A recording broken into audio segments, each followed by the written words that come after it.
Somos filhos? Somos filhos, igreja? Somos filhos. Obrigado, queridos. E como filhos somos herdeiros.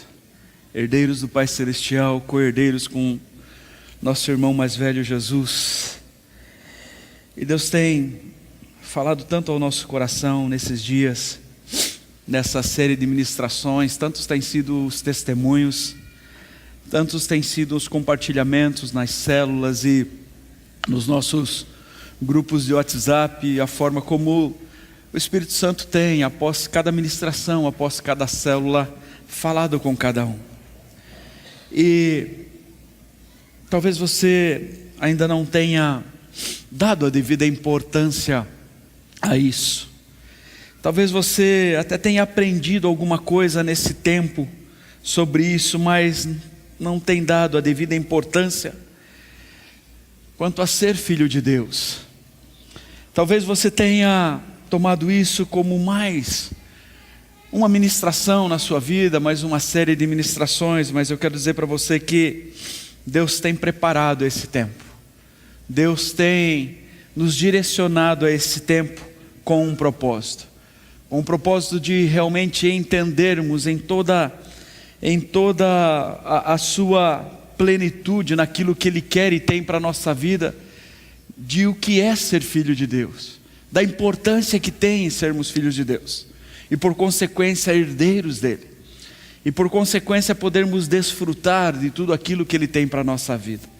Sabemos o que a palavra diz sobre as moradas que o Senhor Jesus foi preparar para nós nos céus. Sabemos o que a palavra diz sobre a eternidade, mas é importante nós também entendermos, e isso não nos leva a estarmos arraigados e estabelecidos nesse mundo, mas entendermos que há promessas e há coisas que o Pai Celestial deixou para a nossa vida, para que nós vivêssemos como filhos nessa terra, para que nós desfrutássemos como filhos nessa terra. E é por isso que hoje, quando nós chegamos à última ministração dessa série, eu orava hoje à tarde e pedi ao Espírito Santo que, Senhor, se por acaso nessas 7 ministrações que passaram, hoje nós vamos fazer a 8ª dela, se nessas 7 ministrações alguém ainda não entendeu, alguém ainda não abriu o coração para que o Teu Espírito Santo ministrasse, Senhor, se eu não fui capaz, se aqueles que ministraram aqui não foram capazes de comunicar ainda essa verdade, se faltou alguma coisa ainda para que essa verdade penetrasse mente e corações, em nome de Jesus, Espírito Santo, faz a sua obra hoje à noite, faz a tua obra nessa noite. Essa foi a minha oração hoje, essa foi a minha oração, para que você não saia daqui, não saia daqui sem essa convicção, sem essa certeza do que é ser filho de Deus, da importância que é ser filho de Deus. E eu quero, mais uma vez, junto com você, estar lendo o nosso texto Rema, para que nós possamos nessa noite, mais uma vez, juntos, estarmos meditando na palavra de Deus. Espírito Santo, mais uma vez, Espírito Santo, nós te pedimos que traga a verdade da Tua palavra aos nossos corações, e também às nossas mentes, que todo espírito de dispersão seja anulado, aniquilado nesse lugar, e que a nossa mente seja cativa à Tua palavra nessa hora, Pai, e que todo o entendimento que nós precisamos acerca da Tua palavra, o Teu Espírito Santo possa traduzir, possa trazer, Deus, como uma porção, como um maná poderoso para as nossas mentes e corações essa noite, para a nossa vida. Por isso nós te pedimos, pela Tua infinita misericórdia, Pai, me usa como boca Tua nesse lugar, em nome de Jesus, amém e amém. 1 João capítulo 3, verso 1, diz assim a palavra de Deus. 1 João capítulo 3, verso 1: Vejam como é grande o amor que o Pai nos concedeu, que fôssemos chamados filhos de Deus, o que de fato somos. Somos? Por isso o mundo não nos conhece, porque não o conheceu. Enquanto o mundo não conhecer a Jesus verdadeiramente, também não conhece os seus filhos, os seus irmãos, os filhos de Deus. Não conhece, que eu digo, acerca do seu viver, de como conseguem viver dessa forma, de como conseguem experimentar a vida dessa forma, conduzir a vida dessa forma. Vamos lá todos juntos? 1, 2, 3. Vejam como é grande o amor que o Pai nos concedeu, que fôssemos chamados filhos de Deus, o que de fato somos. Por isso o mundo não nos conhece, porque não o conheceu. Queridos, uma das mais significativas doutrinas bíblicas, podemos dizer e podemos afirmar isso, é sobre a paternidade divina. Nós poderíamos, sem sombra de dúvida, nós poderíamos falar o ano todo acerca disso e ainda nos faltaria data, nós precisaríamos de mais tempo para falar sobre isso. Tremendo é, uma forma grandiosa é essa palavra, esse direcionamento que há sobre a paternidade divina nas Sagradas Escrituras. Nós poderíamos aqui estender durante muitos e muitos domingos sem repetir nenhum texto, sem repetir nenhuma situação. Ela está esboçada, na palavra de Deus, no Antigo Testamento, de uma forma mais suave, mas no Antigo Testamento ela está de uma forma muito exaustiva. Ela fala, o Novo Testamento ele fala e fala muito acerca da paternidade divina. E é bom aprendermos sobre isso. E sempre que nós estudamos, sempre que nós refletimos acerca da paternidade divina, isso nos leva justamente a refletir, a compará-la com a doutrina da nossa filiação, a tudo isso que nós temos visto aqui nesse dia. Isto equivale dizer a que Deus é Pai de todos. Nós já aprendemos sobre isso, já ouvimos sobre isso, mas nem todos são filhos de Deus, todos são criaturas sim. Sabemos que Deus tem um filho legítimo, nosso irmão mais velho Jesus, mas que fomos adotados, fomos amados de uma forma tão tremenda que fomos adotados por Deus e por Jesus. Então nós somos convidados a ser seus filhos por adoção. E esta série de ministrações que nós fizemos, e estamos encerrando isso, abordou essa importante questão. Por isso eu falei para você aqui no começo da importância desse tema. Todos os temas bíblicos são importantes, de alguma forma eles se encaixam na nossa vida, no momento que nós vivemos. Compartilhava com um grupo essa semana ou semana passada e falava da grandeza que é a palavra de Deus, como há tantos e tantos anos foi escrita, há tantos e tantos anos foi direcionada por Deus àqueles homens, inspirada por Deus àqueles homens a escreverem, mas como ela é presente, como ela se renova, como ela é algo que quando nós olhamos, nós dizemos, mas isso é hoje, mas isso é atual, isso é dos nossos dias. Então, a importância de realmente olharmos para os temas bíblicos e olharmos sobre essa perspectiva, de que não está ali por acaso, de que é uma doutrina, é algo que foi deixado para nos abençoar hoje, para fazer com que os nossos filhos sejam abençoados amanhã, para fazer com que os nossos netos sejam abençoados no futuro, até que Jesus volte, amém? Até que a volta de Jesus aconteça. Então, rapidamente passando para você, como ser filho de Deus. 3 passos, nós vimos mais durante esse tempo todo, mas rapidamente, só para fazer uma revisão, só para falar rapidamente com você aqui, 3 passos para alguém se tornar filho de Deus. Vimos que cada ser humano, cada homem, cada mulher nasce neste mundo como criatura de Deus. Você entendeu isso? Todos nascem como criatura de Deus. Isso está claro. né? Pudemos conferir nas Escrituras as possibilidades, as condições para alguém se tornar filho de Deus. Como se tornar filho de Deus ou filha de Deus? E elas são: crer em Jesus, né? João 1,12, receber a Jesus, Gálatas 4, 4 e 5, deixar a vida de pecado, 2 Coríntios 6, 17 e 18. Como eu te falei, não vou ministrar esses pontos novamente, vou ler rapidamente esses textos para você, só para fazer uma revisão aqui. Crer em Jesus: contudo, aos que o receberam, aos que creram em seu nome, deu-lhes o direito do quê? De se tornarem filhos de Deus. Quem tem o direito de se tornar filho de Deus? Quem crê em Jesus. Quem crê em Jesus. Isso não é algo que o pastor da Comunidade da Graça está dizendo, não é algo que a Comunidade da Graça pegou e escreveu, não, é algo que está na palavra de Deus. O nosso manual de vida, aquilo que nos guia, diz: contudo, aos que o receberam, aos que creram em seu nome, deu-lhes o direito de se tornarem filhos de Deus. Então, 3 passos: primeiro, crer em Jesus; segundo, receber a Jesus. Mas quando chegou a plenitude do tempo, Deus enviou o seu Filho, nascido de mulher, nascido debaixo da lei, a fim de redimir os que estavam sob a lei, para que recebêssemos a adoção de filhos. Eu creio em Jesus, mas não quero nada dele para a minha vida.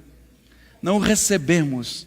Queremos ele como Salvador, queremos ele para as bênçãos, não queremos ele como Senhor da nossa vida. Precisamos recebê-lo. Não basta dizer eu creio, não. A história bíblica é verdadeira. Ser um simpatizante apenas. Precisamos recebê-lo. Então, primeiro ponto, crer. Primeiro ponto, igreja. Segundo, terceiro ponto, deixar a vida de pecado. Pecado é uma herança universal que assola a humanidade. Mas olha o que diz a palavra de Deus, 2 Coríntios 6, 14 ao 18: não se ponham em julgo desigual com descrentes, pois o que tem em comum a justiça e a maldade? Ou que comunhão pode ter a luz com as trevas? Que harmonia entre Cristo e Belial? Que há de comum entre o crente e o descrente? Que acordo há entre o templo de Deus e os ídolos? E tantos outros textos que nós poderíamos ver acerca desses 3 pontos que nós colocamos e exaustivamente falamos nessas ministrações que tivemos aqui. Se você está numa célula, se você perdeu ministração, fale com o seu líder, ele tem todos os boletins dessa ministração. Se o seu líder já apagou para livrar o celular e livrar, a memória do celular, ajude seu líder a comprar um celular mais turbinado, né? Essa semana teve um líder que falou: pastor, você pode mandar todos os boletins para mim? Eu falei: hã? Não é que eu tenho que tirar, pastor, porque da empresa, não sei o que e tal, e aí a memória fica cheia, eu tenho que excluir. E aí mandei tudo para ele de novo. Então, se aconteceu isso com o seu líder, não o julgue, ele ainda não conseguiu comprar um celular turbinado, ajude ele, mas a gente manda para você, sem problema nenhum. Então, os 3 pontos, vamos lá? Crer, vamos lá, bem forte. Primeiro, crer em Jesus. Segundo, receber a Jesus. Terceiro, deixar a vida de pecado. 3 passos para alguém se tornar filho de Deus. Mais uma revisão. 3 privilégios do filho de Deus. Pastor, você não compartilhou 4? Só estou fazendo uma revisão. Não vou abordar todos aqui novamente, tá? 3 privilégios do filho de Deus. Vamos lá juntos? Ser herdeiro de Deus, ter o testemunho do Espírito Santo, ser guiado pelo Espírito Santo. Vimos isso também? E olha o que a palavra de Deus diz: ser herdeiro de Deus, Gálatas 4, 7. Assim você já não é mais escravo, amém? Não somos mais escravos. Não somos mais escravos. Eu sei que tem muita gente que não gosta quando o pastor diz assim: diga para a pessoa do lado.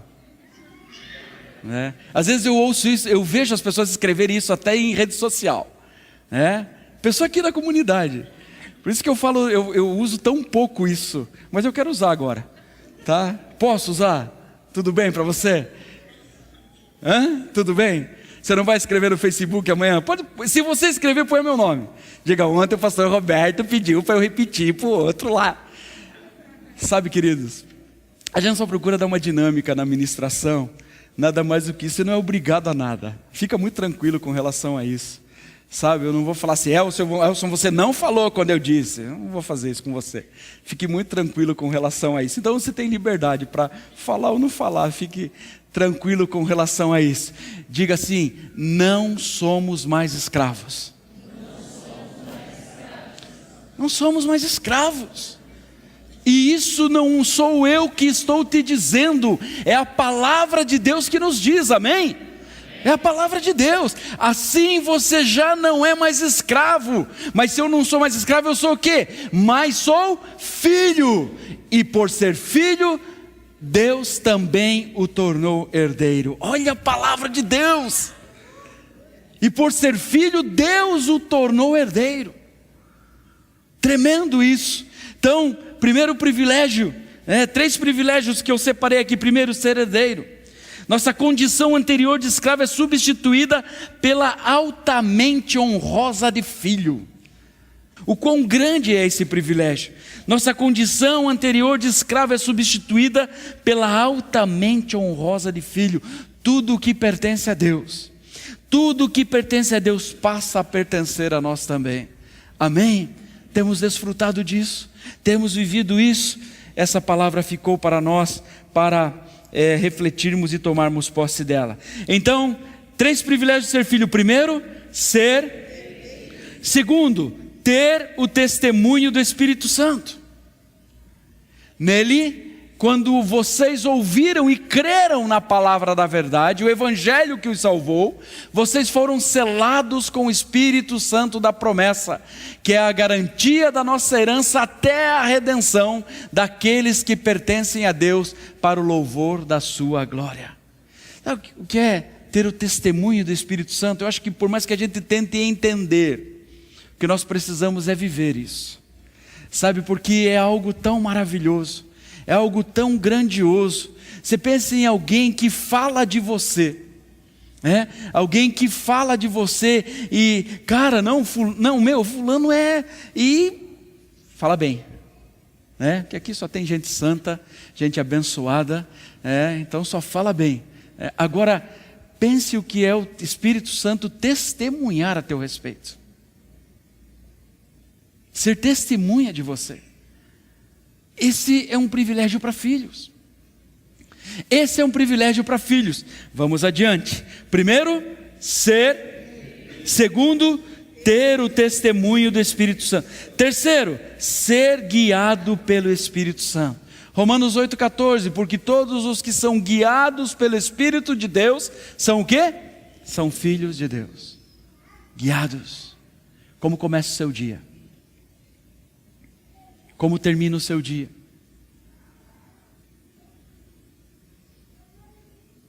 Na mão de quem está a direção da sua vida? Os filhos são guiados pelo Espírito Santo. Os filhos permitem o Espírito Santo os guiar. A vida sem Deus, a vida sem o Espírito Santo é uma desorientação total. É por isso que o mundo vive da forma como vive. Solidão. Temos o privilégio de sermos guiados pelo Espírito Santo. No momento em que passamos a crer em Jesus, recebê-lo, nós passamos a ser dirigidos, guiados, ajudados, confortados pelo Espírito Santo. Olha que privilégio maravilhoso. 3 privilégios de ser filhos. Primeiro, ser herdeiro. Segundo, ter o testemunho do Espírito Santo. E terceiro, ser guiado pelo Espírito Santo. Depois dessa revisão, eu quero, em mais 2 pontos, falar com você sobre, em cada um deles, 3 coisas. E o terceiro ponto é as 3 responsabilidades do Filho de Deus. As 3 responsabilidades do Filho de Deus. Vamos ler juntos? Imitar a Deus, viver em pureza, resplandecer como um astro. Mais uma vez, bem forte, para isso ficar gravado para você. Imitar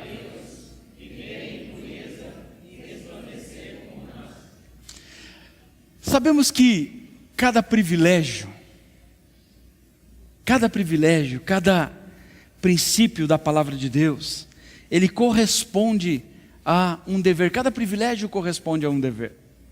Isso está muito claro na palavra de Deus. A cada direito, há uma correspondência com uma responsabilidade. Isso fica claro. Quais são as principais responsabilidades de um filho de Deus? Quais são as principais responsabilidades? A primeira delas, imitar a Deus. Imitar a Deus. Você já ouviu aquela expressão de alguém falando de uma outra pessoa, dizer assim, até parece que não é daquela família? Ou o outro lado, cara, não tem como negar, é da família. Você já ouviu essas expressões? De ambos os lados a gente já ouviu. Seja por causa de uma situação negativa, às vezes também o fato de dizer que até parece que não é daquela família também pode ser positivo, mas seja também da outra forma. Imitar a Deus. Efésios capítulo 5, 1 e 2 diz, portanto, sejam imitadores de Deus como filhos amados, e vivam como também Cristo nos amou e se entregou por nós. Só esse texto, falando ali, vivam em amor, já dá muito pano para manga. Já dá muito pano para manga para nós refletirmos. Mas não vou conseguir esgotar isso com você aqui nessa noite. Mas quero deixar no seu coração, na sua mente, essa reflexão.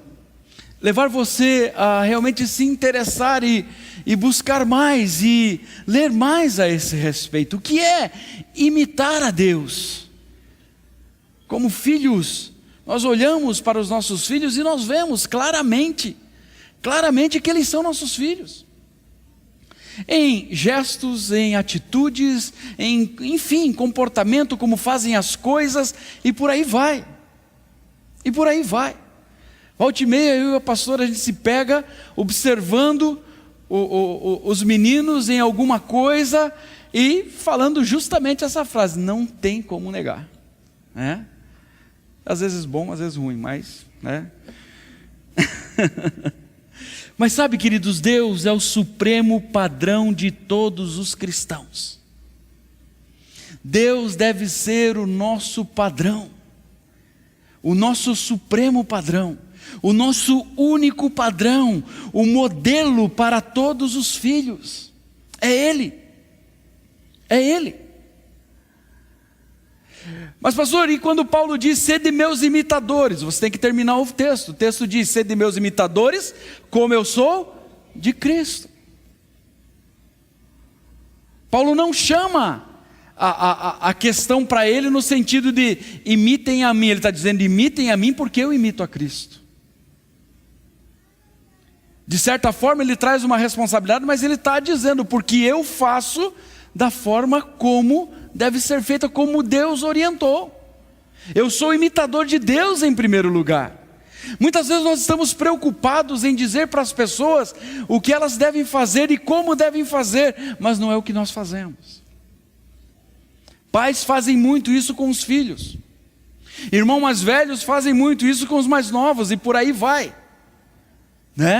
Mas nós devemos buscar um padrão, e o nosso padrão é Deus.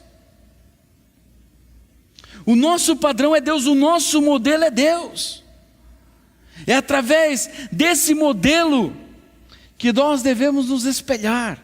É através da palavra de Deus, daquilo que Ele deixou na sua palavra, nos seus atos, nas suas atitudes, para que sejamos felizes nessa terra, para que sejamos bem-sucedidos. Como seus filhos, nós devemos imitá-lo. Como seus filhos, nós devemos caminhar como Jesus caminhou. Em tudo o que for possível, nós devemos imitá-lo. Principalmente, seguir os passos do nosso amado irmão mais velho Jesus. Possível porque fez enquanto esteve nessa terra. Caminhou em retidão, em pureza, no seu ministério, amou, se entregou. Vivam em amor. Você tem se esforçado para isso? Você tem pedido para o Espírito Santo trabalhar na sua vida para isso? Para que você viva em amor na sua família? Para que você viva em amor no seu casamento? Para que você viva em amor com seus filhos? Para que você viva em amor no seu trabalho? Veja, não depende das pessoas. Não depende das pessoas. Nós precisamos decidir imitar a Deus. Nós precisamos tomar essa decisão. Segundo ponto, viver em pureza. Viver em pureza. 1 João, capítulo 3, verso 2, diz: amados, agora somos filhos de Deus, e ainda não se manifestou o que havemos de ser, mas sabemos que, quando Ele se manifestar, seremos semelhantes a Ele, pois o veremos como Ele é. Semelhantes a Jesus, esse deve ser o nosso alvo. Não nos deixar corromper por esse mundo, não deixar que a nossa vida seja conduzida pela impureza desse mundo, não deixar que o que fala mais alto são princípios que não da palavra de Deus. Precisamos ter a convicção, cantamos aqui agora há pouco, ter em vista a esperança, a fé, a confiança e a absoluta certeza de que nós iremos morar no céu, amém? Isso precisa estar gritando dentro de nós. Mas para isso, para vivermos no lugar mais santo que possa existir, precisamos viver em pureza. Precisamos caminhar nessa direção. Precisamos orientar a nossa vida nessa direção. Já aqui nessa terra, os filhos de Deus devem caminhar em santidade. Devem buscar isso para o seu viver, andar em santidade, cuidar com o nosso falar, cuidar com o nosso proceder, cuidar como conduzimos a nossa vida, os nossos negócios, aquilo que Deus tem nos dado. Não podemos ser alguém num momento como esse na célula, mas lá fora as pessoas nos conhecerem totalmente diferente.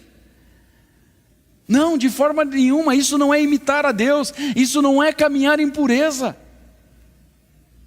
Precisamos sim, através do nosso viver, demonstrar que há um Cristo vivo aqui dentro, que há um Deus poderoso, que nos salvou, que nos transformou, que nos resgatou das trevas para a sua maravilhosa luz, que nos fez filhos, reino e sacerdote, que nos fez seus herdeiros. Precisamos mostrar isso. Não é um mostrar em falar, mas é nas nossas atitudes, são nas nossas atitudes. Como as pessoas veem a nossa família, como as pessoas nos conhecem profissionalmente, como as pessoas nos conhecem, como as pessoas nos conhecem lá no nosso trabalho, na faculdade, no colégio. Será que refletimos Deus lá? Será que refletimos Deus lá? Luz precisa brilhar nas trevas. Não é o brilho dos homens, é o brilho de Deus na nossa vida. Luz precisa brilhar nas trevas. Imitar a Deus, viver em pureza. Terceiro ponto, resplandecer como um astro. Desculpa, volta ali, só para eu ler o texto, por favor, Vicky. 1 Pedro, isso. Como filhos obedientes, não se deixem amoldar pelos maus desejos de outrora, quando viviam na ignorância. Como filhos obedientes, não se deixem amoldar pelos maus desejos de outrora, quando viviam na ignorância.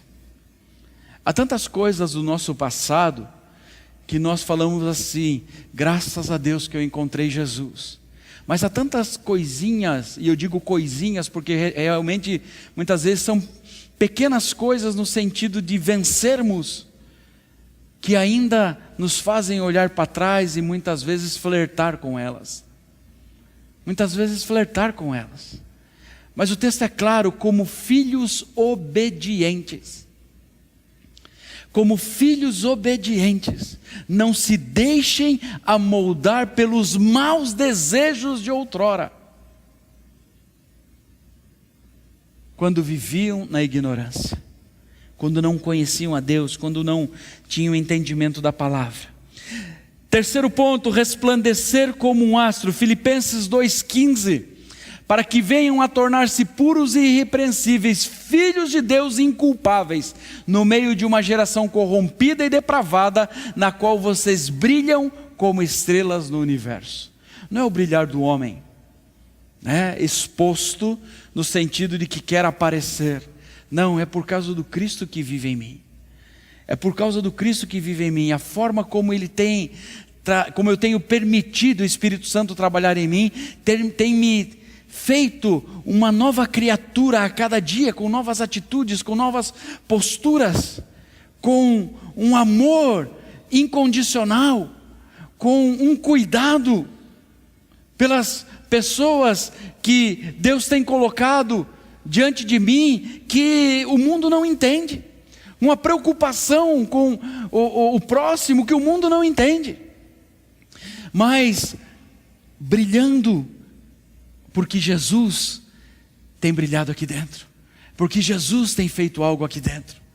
Resplandecer como um astro, na escuridão em que a sociedade está mergulhada, na escuridão em que nós vemos os casais, os adolescentes, a juventude, a sociedade de uma forma geral mergulhada. Nós precisamos ser luz, nós precisamos resplandecer como um astro. Filho de Deus deve ser luzeiro, filho de Deus tem que ser diferente. Nós cantamos, tem aquela música que diz: como um farol que brilha à noite. Qual que é o próximo? Como ponte sobre as águas, como abrigo no deserto, como um farol que brilha à noite. Queridos, cada vez mais, quanto mais a gente reflete acerca das notícias do nosso dia a dia, de como está a nossa sociedade, mais aqueles que conhecem a palavra de Deus e creem nela, mais veem os dias se cumprindo. Ao mesmo tempo se torna mais urgente a nossa missão, de acrescentarmos ao reino de Deus pessoas através do nosso imitar a Deus, através da nossa vida de pureza e através de resplandecermos onde fomos colocados. Eu repito exaustivamente aqui para você que nós não estamos onde estamos por acaso. Você não tem o que você tem fruto da sua competência. Porque antes da sua competência existe um Deus que te dá o fôlego de vida todo dia, capacidade todos os dias. E por consequência te tornou competente naquela área e nas coisas que você tem alcançado. Mas a sua missão é outra. A sua missão é outra, a sua realização de vida deveria ser outra. A sua missão mais urgente deve ser outra. Resplandecer na escuridão, trazer Deus à vida das pessoas, projetar a eterna glória de Deus, o Pai das luzes, como diz a palavra. É isso que nós devemos buscar. Essa é a busca que um filho de Deus deve ter na sua vida. Por isso a importância de sermos filhos de Deus. Qual a importância de sermos filhos de Deus? Por isso entendermos a grandeza do que é ser um filho de Deus. Quarto ponto, as 3 principais armas do Filho de Deus. As 3 principais armas do Filho de Deus. E não tem nada a ver com o novo código que está saindo aí do uso de armas. Tá? Que eu vejo muito crente desejando ter arma de fogo e essa pode ser uma outra ministração, mas as nossas armas não são carnais. E nós precisamos, acima de tudo, em primeiro lugar, crer naquilo que Deus falou a nosso respeito. Quais são as nossas armas? Quais são as nossas armas?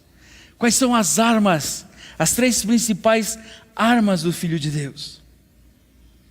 Filho de Deus é um soldado permanentemente em combate contra forças espirituais terríveis. Terríveis, e a palavra de Deus tem muitos relatos a esse respeito. Forças opressoras. Forças opressoras. E os principais inimigos dos filhos de Deus são, será que se pode dizer? Quais são os principais inimigos do Filho de Deus?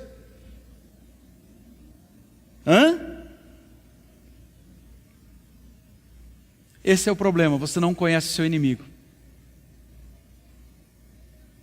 Não, pastor, é que eu estou tímido, não quero falar. Então vou te dar mais uma chance. Quais são os principais inimigos dos filhos de Deus? O mundo, a carne e o diabo. Satanás, o mundo e a carne. Você pode repetir isso?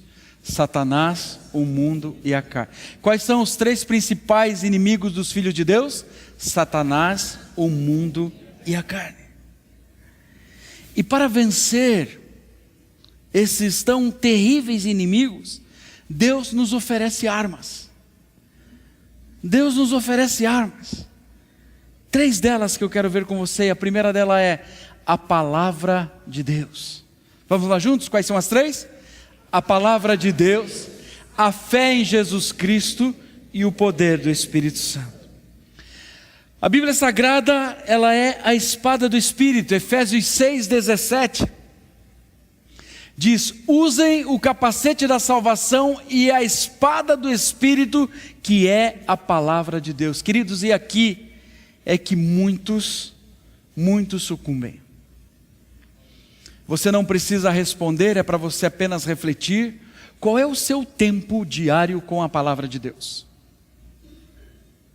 Se você não conhece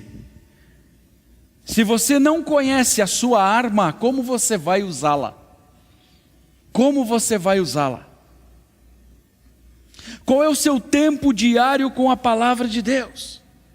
E Jesus nos deixa um exemplo maravilhoso de como vencer a Satanás. Mateus capítulo 4, texto bastante conhecido, a tentação de Jesus no deserto. Mas esse exemplo fica bem explícito e bem claro de como nós podemos utilizar essa arma. Ele repete seguidas vezes para Satanás: está escrito. O que é que ele repete para Satanás? Está. Aí quando a circunstância vem na nossa vida, a gente diz o que para o diabo? Se eu não sei o que está escrito, se eu não conheço a palavra de Deus, se eu não tenho intimidade com a palavra de Deus, se eu não me relaciono com esse Deus e a sua palavra. Olha o exemplo que Jesus deixou. Abra aí sua Bíblia, seu smartphone aí, o material que você tiver em mãos. Mateus 4, capítulo 4, verso 1 ao verso 11. Diz assim: então Jesus foi levado pelo Espírito ao deserto. Por quem ele foi levado? Pelo Espírito. E Espírito aqui está em letra maiúscula, está falando do Espírito Santo. Para ser tentado pelo diabo. Depois de jejuar 40 dias e 40 noites, aconteceu o quê? Teve fome. O tentador aproximou-se dele e disse... Sabe por que você precisa conhecer a palavra? Porque se tem alguém que conhece, é o diabo. Se tem alguém que conhece, é o diabo. Olha a petulância dele. Olha a petulância dele. Se você já teve a experiência de ter um tempo de jejum, de oração na sua vida, você também tem a experiência de como é sair desse tempo, espiritualmente. Como saímos desse tempo espiritualmente? Saímos renovados, saímos fortalecidos, saímos realmente peitando todos os nossos inimigos espirituais. Tamanha é a presença manifesta de Deus naquele tempo, na nossa vida, porque o buscamos, o desejamos. Então é algo tremendo. Se você não experimentou isso, experimente. Não faça 40 dias porque você não aguenta. Você chega nesse tempo, poucas pessoas que levam uma vida disciplinada em jejum e oração. Mas tire um tempo de jejum, 1 dia, 3 dias de jejum e oração. Foque nisso, ore ao Senhor, busque ler a palavra. Não é o jejum que muitos fazem, estou jejuando, mas não tem tempo com a palavra, não tem tempo de oração, só estou jejuando, e aliás, estou aproveitando o jejuar de Coca-Cola, que assim emagreço. Isso não tem nada a ver com jejum, não tem nada a ver com jejum. Mas experimente fazer um jejum. Se você tem alguma dúvida a esse respeito, fale com o seu líder de célula, fale com os pastores, e você vai ter a certeza ao final dele disso que eu estou falando. Mas olha a petulância de Satanás.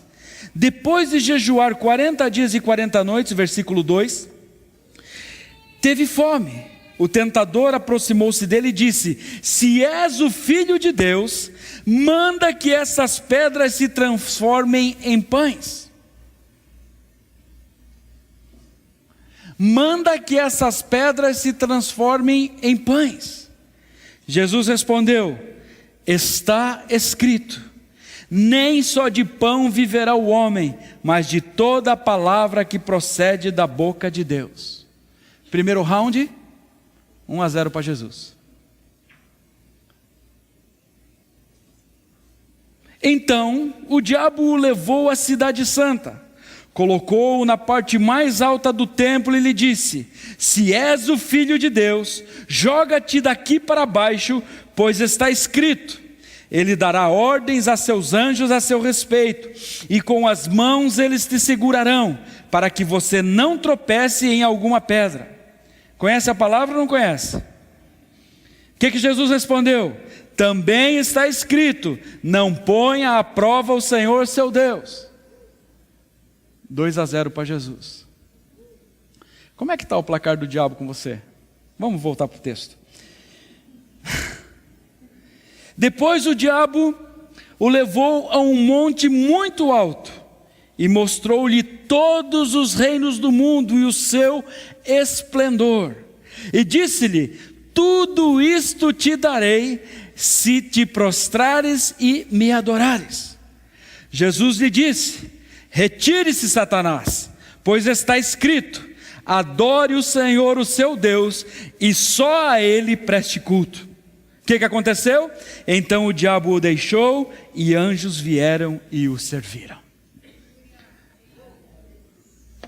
Você quer que Satanás bata em retirada da sua vida? E mais do que isso, você quer que anjos te sirvam? Você quer que anjos te sirvam? Conheça a palavra.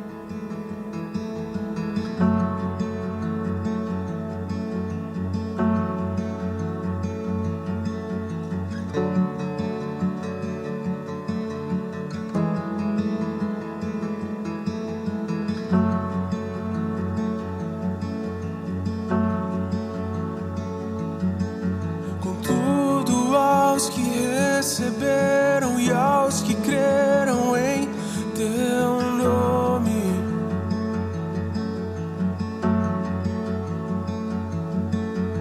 deu-lhes o direito de se tornarem os teus filhos.